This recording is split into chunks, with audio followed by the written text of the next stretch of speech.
Welcome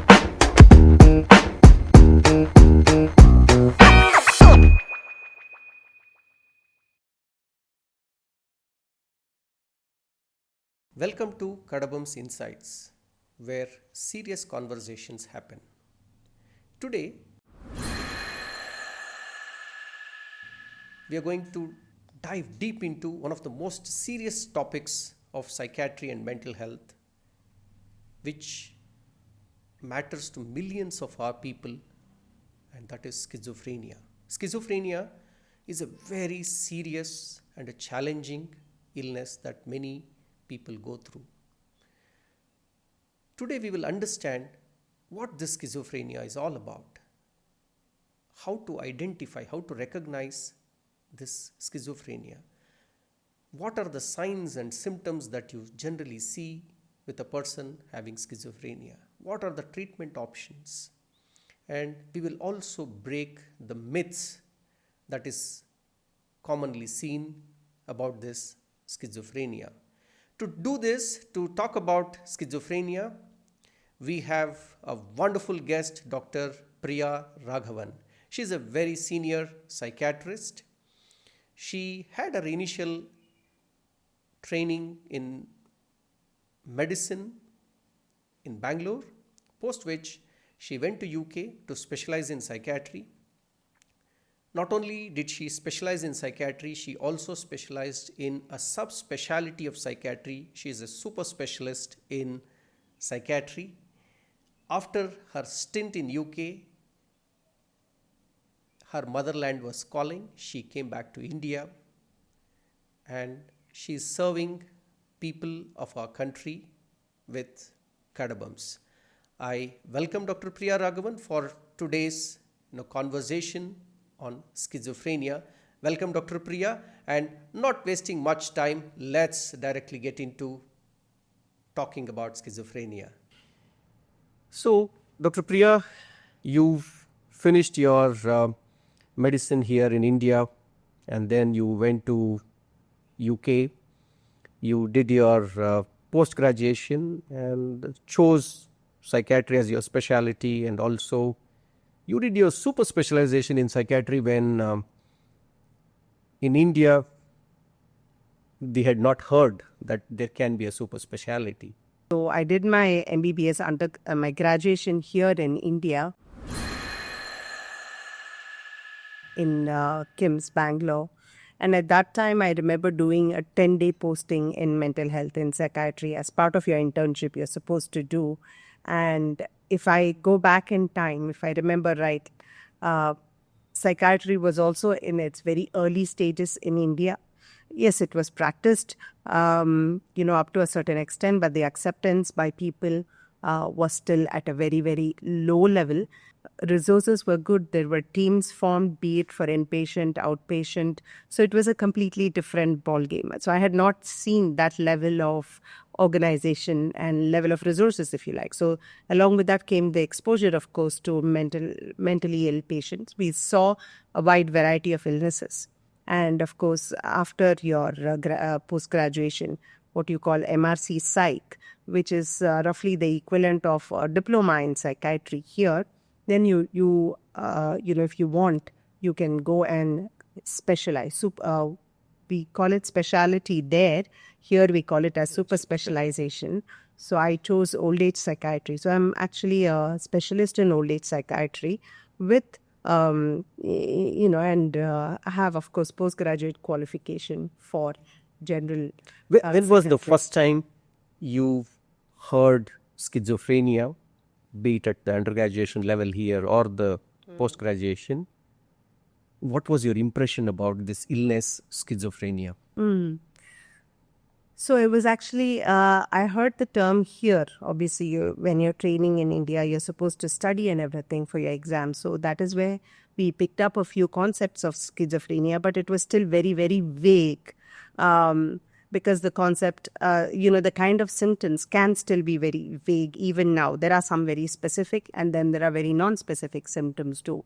So when you read and everything, it seemed quite vague. But then as and when you get more and more exposed, you start making sense. You start making that association of what's written in the books versus what you actually practice. So I just found that there was lots to learn about the condition. Initially, it does not hit you as a serious mental illness, but as you know, schizophrenia is a very serious mental illness, and it's very important that treatment is done as quickly as possible for better outcomes. When you saw a patient who had schizophrenia, what were the questions that was running in your head? What did you feel? What did you go through then?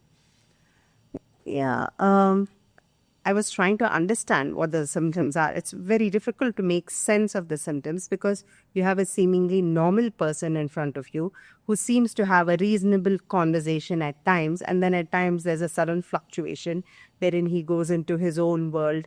The reality is very different for him compared to us, what actually is reality. So I remember, I obviously we cannot take names of patients, but I remember the chap who was a very young, 22-year-old, university goer, but who had completely discontinued from his studies because symptoms had been escalating for the preceding several months. Initially, it was put down to drug use, and drug use is pretty rampant, particularly in that part of UK where I work in Lanarkshire. There are some pockets which are very economically deprived with high levels of illiteracy. And it was fantastic to gain exposure there because you see people with the most severe of cases. And you have to diagnose, you have to say that this person is going through schizophrenia. What are the things that you look for, and how do you diagnose this, basically, a person with schizophrenia? Okay, so as I said, schizophrenia is a serious mental illness, and it is something that we need to... When you say serious mental illness, why do you say it is serious? The reason it is serious is because, one, it has a wide range of symptoms. We'll talk about symptoms in a minute, but the way these symptoms actually manifest can vary from person to person. So although in the books we see delusion, hallucination, etc., the way they manifest, the content of it might be hugely different. And also because people don't always come forward, particularly in our culture and especially in rural area now. Are there non-serious mental illnesses also? No, the reason we say serious is because, as I said, it's got implications. The implications of schizophrenia are massive, particularly when it comes to functional impairment, social, in the way they carry on with their life, how much support these people need. Okay. So that is why it's a serious mental illness. And it's also associated with a higher risk of suicide compared to other conditions. So, and it has got, a whole lot of, risk factors that may cause it. So you were talking about, diverted, you were talking about how do you diagnose person with schizophrenia? Yeah. How do we know that this person has schizophrenia? Yeah. So as you know, Dr. Sunil, I mean, you are also in the same field as us, and you've got equal exposure. It's mainly, even to this day, although there's a lot of clinical studies, lots of research happening, the mainstay of diagnosis is very much clinically. So it's, if I have to explain, probably done in 2 steps. We rule out all the physical causes first. We rule out all the other conditions that could potentially cause this picture. It could be drugs. It could be, other psychotic conditions from other brain conditions like Parkinson's, etc. We rule out all of those, and then we look at the symptoms and say, could this be a schizophrenia? So it's a 2-step process, essentially, if you look at it. So the main symptoms of schizophrenia are categorized into 3 groups. One is what we call the positive symptoms, one is what we call negative symptoms, and the other is the cognitive. When you say positive symptoms, these are the symptoms that people often come to us with. And these are symptoms like severe anger for trivial reasons, irritability, hallucinations, what we call seeing things, hearing voices when there is nobody, that no one else can hear or see. These people can hear or see them, or when they feel that there are things underneath their skin, what we call tactile hallucinations. So it could be hallucinations, delusions, we already spoke about it, having beliefs that don't actually exist, and spinning their life around that, having bizarre beliefs, what we say. Aggression, violence also is one of the positive symptoms. We also have an other set of symptoms, what we call negative symptoms, quite often overlooked but extremely important in the overall management of the condition, because this has again implications for long-term care and how the person comes back to the society. Whereas negative symptoms is a bit opposite, wherein they have absolutely no interest in anything. Very often our patient families will come and say he's very lazy, and which means they are not lazy, but the motivation is so low to the extent they don't have any interest to go shower, do your basic things like shower, brush. Also, they may not have interest, many people. So there's a lack of motivation, lack of initiation of any task, lack of what we call josh, if you like. Okay. To go, if you look at any other person of the same age, they might say, I want to do that, I want to do this. This is my career, that's my goal, I want to go and work in this factory. People with schizophrenia, particularly negative symptoms, may not have that interest. Also, their ability to converse is very reduced. They are not interested in having social conversations. They keep it very minimal. Also, their ability to express emotions is also very much reduced. It may feel like they're quite flat, absolutely no depth of emotions there. They don't express them. So it is a host of all of these things that constitute negative symptoms. And then we also have a category called cognitive symptoms, and we find that very early on in the illness as well, we can start to find cognitive symptoms if we look for them. And these are things related to their ability to pay attention, to concentrate, information processing, how they process the information. If an information is given in front of them, the ability to process it, the speed of processing, all of these are affected in schizophrenia. So it's a wide range of symptoms, and what we see in the clinic in front of us is how do we kind of categorize these symptoms into these groups, and how do we make sense? It's like, schizophrenia has a very, very broad, base. People in normal life do get aggressive, we all human beings get angry, aggressive. If it's just an aggression as a symptom or a aggression as a problem, if they come to you, do you think about schizophrenia? Yeah. Or when do you say that, this aggression is part of schizophrenia? Yeah. Or this is Just an... yes. So it's important to get the overall context, the history, which is where the history taking is very important. So we then have to speak to the patient, the family, over appointments, to try and find out what is the overall picture here. Is it just of positive, negative symptoms? And is that where the aggression is coming from? Is it because there are too many things happening within the household and that's why this person is aggressive? Or is he angry by nature? Or is it because he is potentially depressed? So we need to ask a lot of these questions. We need to clarify information to try and break it down. So we are excluding other causes. Youngsters, most often people with schizophrenia are youngsters. It usually starts 18 plus in the late adolescence, and they are being youngsters. Many of them Is aggression without any kind of a provocation? Yes, would say Because part of schizophrenia, and if there is a reason for me to be aggressive or abusive, maybe, can I... You're right. It could be unprovoked. It could be misinterpreted. Misunderstanding the situation. There are many people who feel that they are being followed. People with schizophrenia, as an example, they may feel that they are being followed by somebody. In reality, nobody is actually following them, but they feel someone's out to kill them, someone's out to get them. And in order to protect themselves, they in turn get aggressive, and on a self-defense mode, they can go and they can actually instead attack the person. So that's where you can see, as an example, that could be aggressive outburst. Yeah. See, but I've seen few people who have got schizophrenia. When we are interacting with them, they say that the hallucinations that you spoke about, they say people are talking about it, or somebody is telling me to do this, or God is telling me to do this, or I'm hearing somebody who is known to me or not known to me saying something. I'm hearing those voices, or feeling that ants are crawling. One thing that really surprises me or intrigues me there,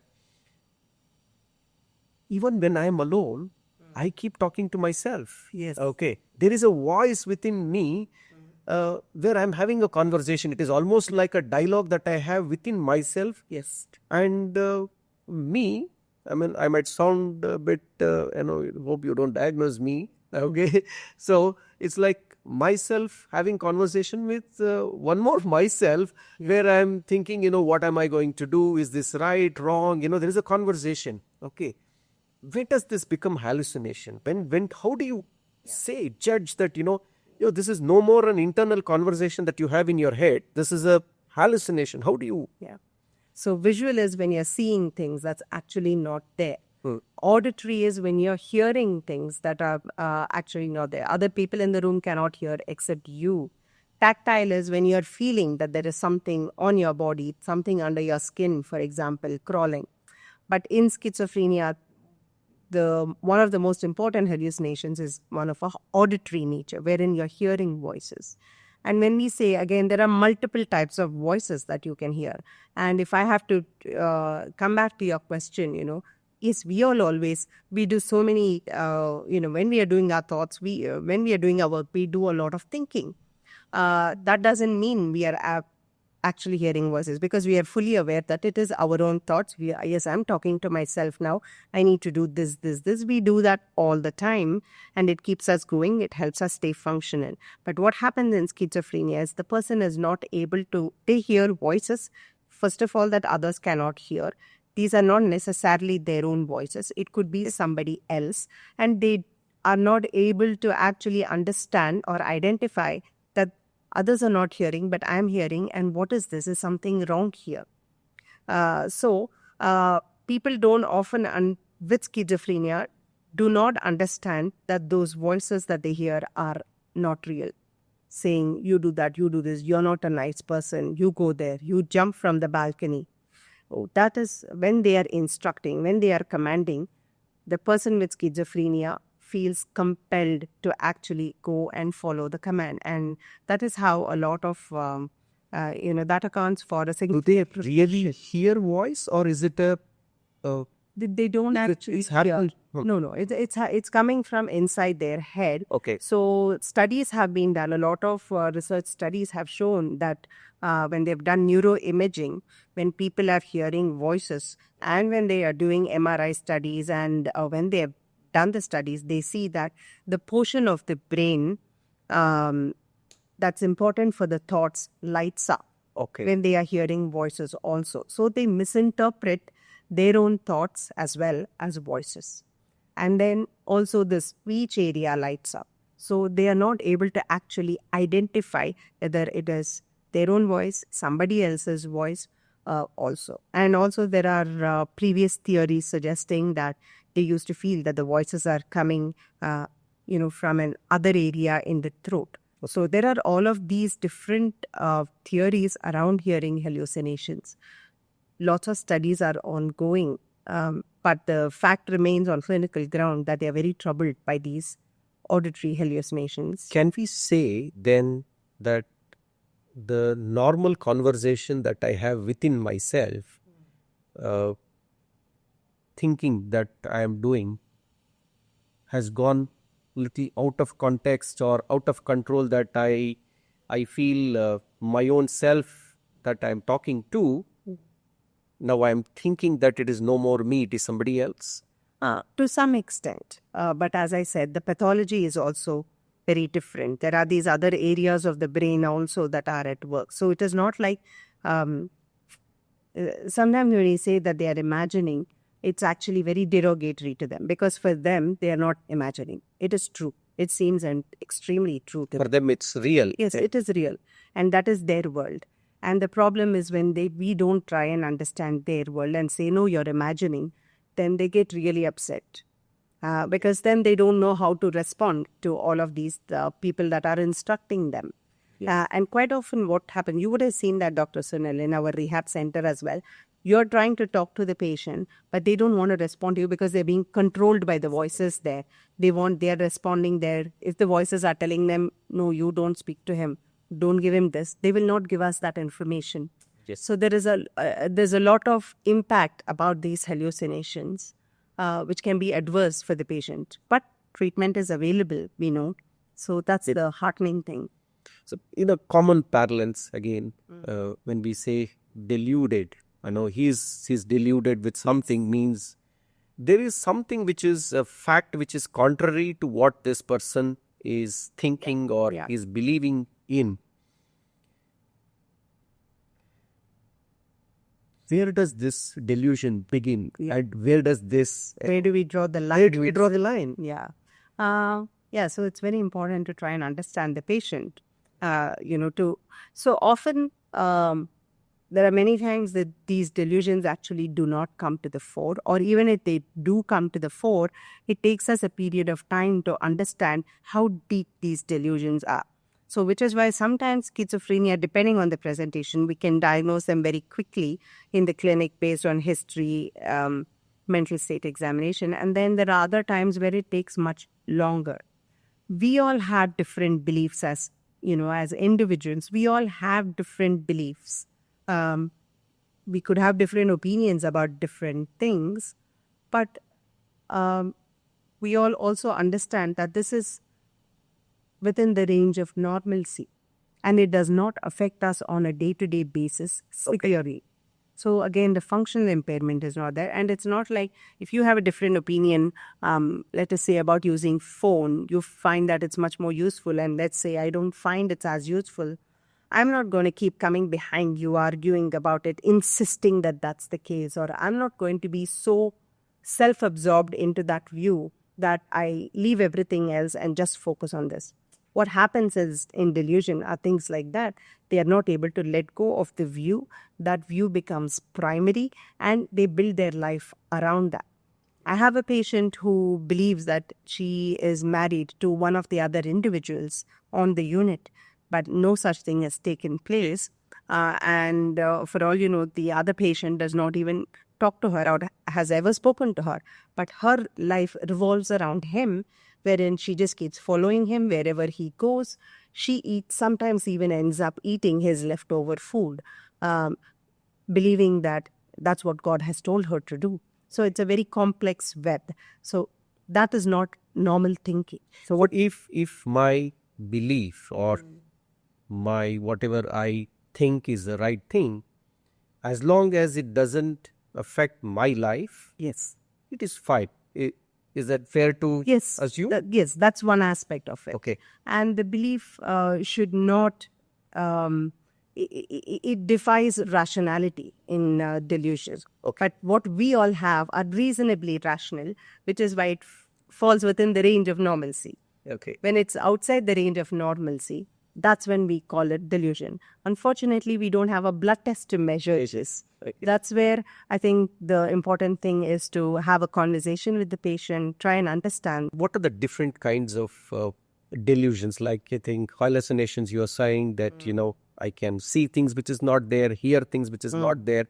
Like delusions, are there different types of delusions that you see? Yeah, depending on the theme. We have religious delusions. We see that quite a lot. We have what's called bizarre delusions in schizophrenia, like the ones I said.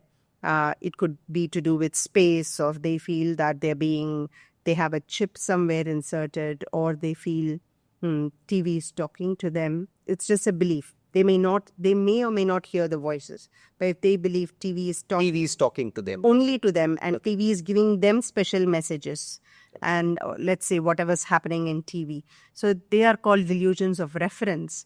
We have religious delusions wherein they feel that they have special powers, or they can control weather, or there are people who have what's more common, what we call persecutory delusions, wherein they feel that they are going to be harmed by somebody or something bad will happen, so that they are going to come to great harm, or their family might come to great harm. So these are the different types of delusions, and many other. I also spoke to you about what's called morbid jealousy, wherein there's a delusion of infidelity.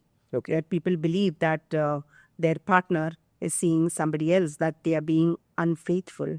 And that's also a very significant symptom, because more often than not, we've seen that these patients go to different extents in order to prove that this person is with somebody else when they may not be. And no matter how much evidence you give them to the contrary, they are not able to take that. They do not understand that. Okay.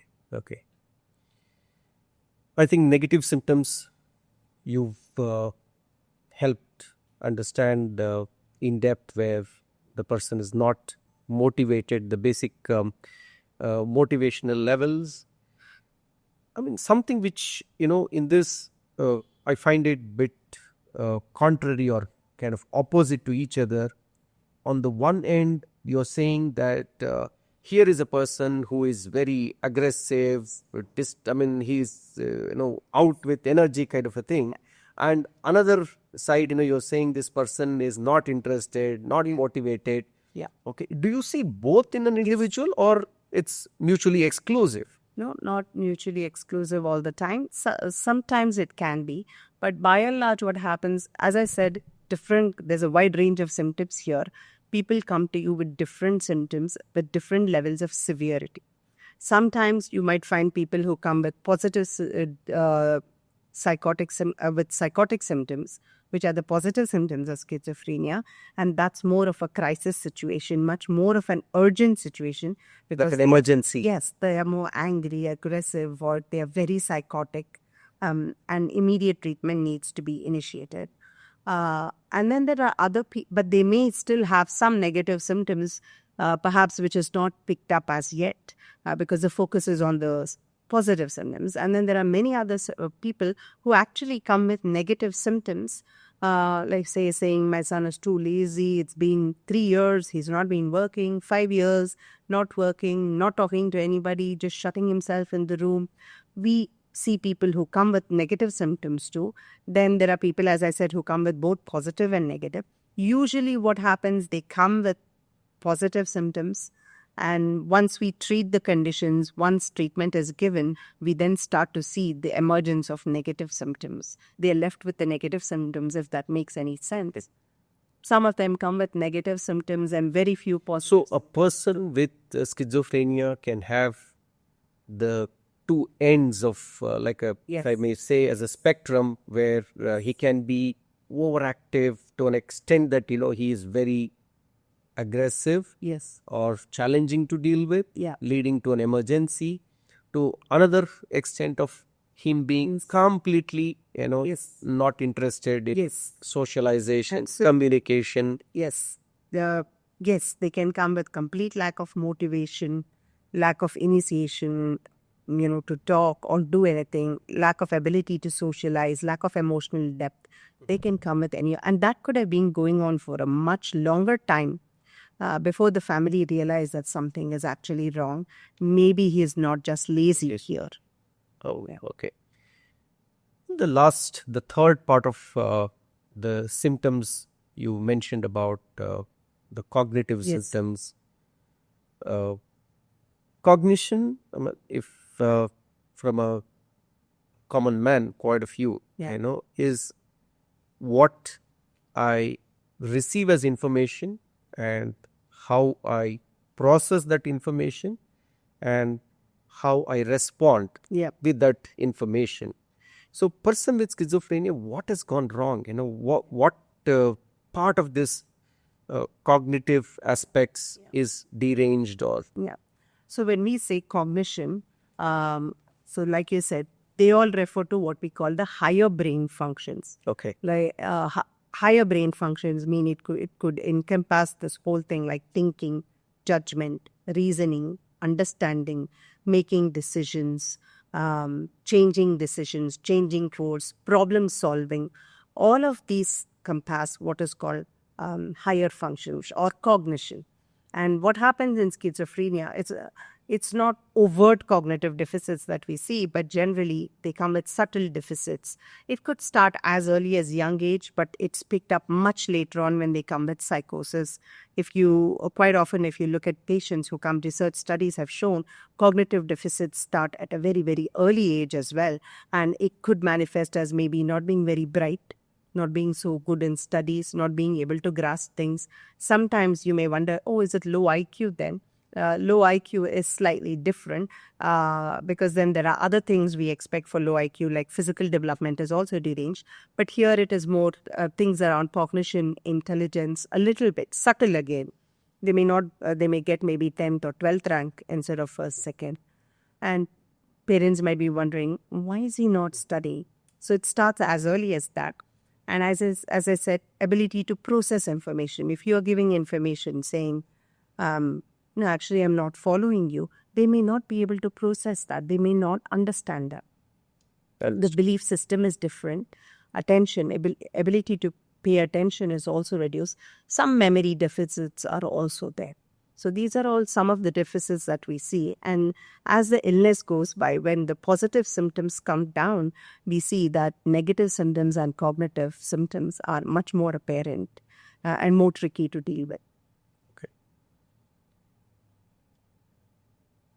When I read about schizophrenia, textbook, I thought it's a very simple and easy to understand illness. And also when you started off, it's positive symptom, negative symptom, and cognitive symptom. It's so simple to diagnose, but when you are describing, it looks very complicated. It's not very easy to understand. From a professional standpoint of view, it is so challenging to identify, pick those things and, diagnose. But as a family, as a person who has absolute no idea about this illness, when should I come to you? So, like I said, it depends from individual. It varies from individual to individual how the illness actually manifests. Like I said, at some point, if they are coming only with negative symptoms, families have not recognized. But now that they're watching this podcast or when they are reading things about schizophrenia, I hope they become more aware of picking up such symptoms. Some of the things I think they need to look at would include things like family history. If they know that a family member, like say their son or one son or brother or uncle already has schizophrenia, then the risk of schizophrenia goes up, in the offspring. Let's say if a parent has schizophrenia, the risk of a child having schizophrenia is much higher than what you would see in the general population. So such families in particular will have to pay more attention to symptoms, pick up subtle things, and they may have learned, some of them, how to pick up these symptoms. It could start with negative symptoms or it could be positive symptoms. But positive symptoms, before they are full blown, many of them have what's called the prodromal phase. You may have heard of that, right? Prodromal. Yeah, prodromal phase, which can go on for several months, wherein a person feels something is not right. Before the person completely develops the symptoms. Before they develop the full-blown symptoms, there is something called prodromal phase. Again, it's a very vague phase. Okay. But then you can, as a family person, as a father, mother, you will be able to say that something is not right, but we don't know what it is. And many times even clinicians may not be able to pick up that it's a prodromal phase because it's very vague. They may present with varying any of these negative symptoms, cognitive deficits, or maybe slight psychotic symptoms, maybe a little bit of self-smile, self-talk, a little bit of muttering maybe, or it could be, the person has it, the patient themselves may have a sense of something's not happening, something's not right, I don't know what it is. They may be uncomfortable. And that can then all of a sudden, maybe with a stressor, with a trigger or without a trigger, it can lead to the full-blown symptoms. Okay. If we come to you, you will be able to Absolutely. At least address. Yeah. Thank you for that. Now, what is the age? When does this schizophrenia starts? I mean, now that you mentioned about prodrome, when does this prodrome starts? Can we pick it up, or what is the age group actually? Any age. But most commonly, as I said, it starts late adolescence and late 20s to up to 35. During this period, people can come up with, they can develop full-blown symptoms of schizophrenia. Usually, it's Late adolescence mean about 12, 13 years, you say? 14 plus, 15 14 plus, Okay. 15 plus. In people younger than this age, it is pretty rare. But if they develop But they schizophrenia, do yes, care. it's very rare. And it's important that they see a psychiatrist, especially a child and adolescent psychiatrist if possible, because they are highly trained in that area. It's like seeing a pediatrician. Okay. If you have pediatric issues, you would rather go Pediatric psychiatrist. Yes, Okay. pediatric psychiatrist. So you would rather go there.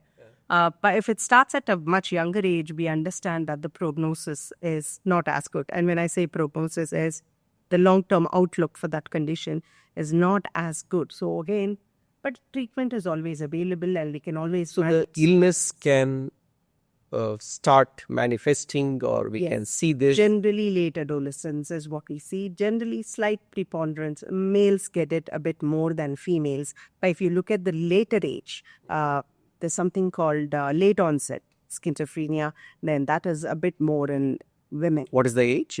Late onset. 40 plus. We call it as late onset schizophrenia. It's usually 15 plus to 35 is when you can. So we have to be bit conscious or be alert Yes. in this age group. Yes. If these kind of symptoms or these kind of things are seen in an individual to be, Yes. but not necessary that in other age group it need not be It there. cannot happen. So it can happen at any age. More common in these age groups, particularly late adolescents, college goers, or they've started a job.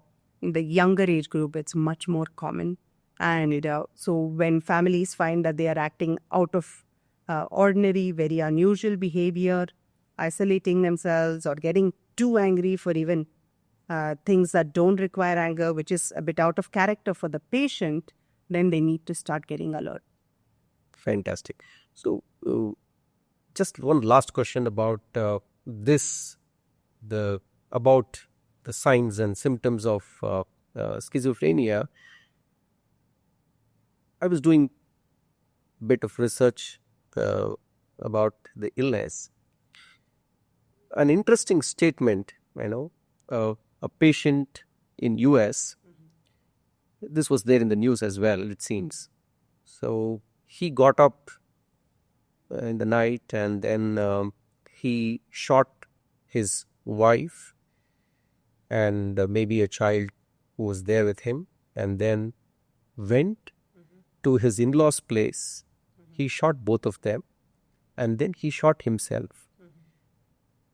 Before doing this, he had written a note stating that I don't know, I feel different about myself, and I don't feel I am myself of late, and I request an autopsy to be done, a post-mortem to be done to find out the reason. Okay. And the story goes that, they did an autopsy, and then they found out that he had a tumor, a brain tumor, which was pressing on to area of the brain called amygdala. That's for the audience. That's an area which is responsible for emotions or aggression, basically. Okay. So the basic the needs of an individual, like so to protect oneself, that amygdala, it was pressing onto it. So that had led to, that was the conclusion that they had drawn. This brought me to a question where, when people come to you, they might present with these kind of symptoms, Yes. like, this person has aggression, this person had some weird thoughts that he was going through. What do you do to say that, these kind of issues are not there? What is the general procedure or That the we go through. go through to diagnose that this person has schizophrenia? Yeah, so like you said, so these are the clinical symptoms, what we spoke about. But like I said earlier, we first need to make sure that there's nothing else happening in the body physically that may potentially cause such a presentation. So that is where I think investigations are very, very important. And it's in addition to ruling out that there's nothing else happening in the brain, like a tumor, blood flow is not as good to the brain, or it's a stroke, or they have Parkinson's disease, as an example. In addition to all of this, we also need to do blood tests as well to make sure that bloods are okay, bloods are not causing some levels of confusion here. And it also gives us an indication when you do all these tests, the overall physical health of the individual, because when we start medication, it's important to monitor for effects of the medicine and side effects. So also if somebody has to be intubation is important. When a patient first comes with all of these symptoms, what we'd like to do is take the history, and then first thing we need to do, rule out is physical health issue.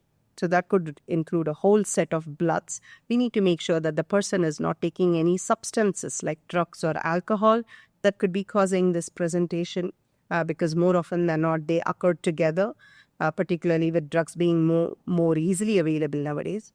Then the fourth thing is also imaging, what we call neuroimaging, that is doing different scans to the brain to make sure there's nothing actually happening in the brain that could cause this. Is it a tumor, like you said?